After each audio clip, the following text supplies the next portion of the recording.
कङ्क्रिटको pillar र छतले दाबिरहेको छ, त्यसैमाथि खाना केही पनि छैन, अझै नभएर शरीरभरि चोट लागिरहेको छ, त्यसैमाथि 15 वर्षको बालक। यस्तो अवस्थामा तपाईँहरू कति दिन सर्भाइभ गर्न सक्नुहुन्थ्यो होला? सुन्दा असम्भव लाग्न सक्छ, तर यो असम्भवलाई सम्भव बनाइदिएका थिए पेम्बा तामाङले।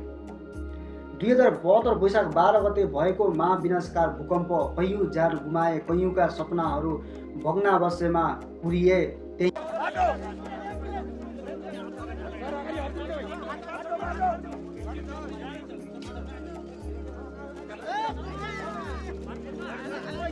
थिए पेम्बा तामाङ।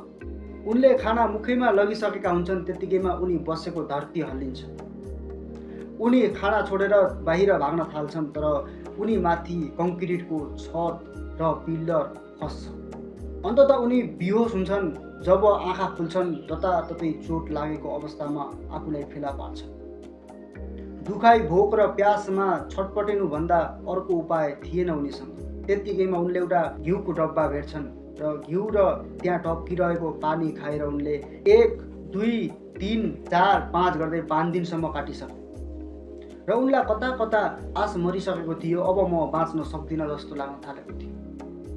नेपाल सशस्त्र प्रहरी र अमेरिकन उद्धार टोलीले भने अझै आश मारेको थिएन र 5 दिन बित्छ र त्यसैमा पेम्बाले बाहिर अलिअलि गुनगुन बोलेको जस्तो आवाज सुन्छन् र उनले अन्तिममा एकफेर बेसरी चिच्चाउँछन् र त्यो चिच्चाहाटले र बाहिर बसेका सशस्त्र प्रहरी र अमेरिकन उद्धार टोलीले त्यो सुनाइ सुन्छन्। त्यो ठाउँ खोदल्न थाल्छन्। अन्ततः त्यसपछि पेम्बा तामाङलाई जीवित नै बाहिर निकाल्छन्।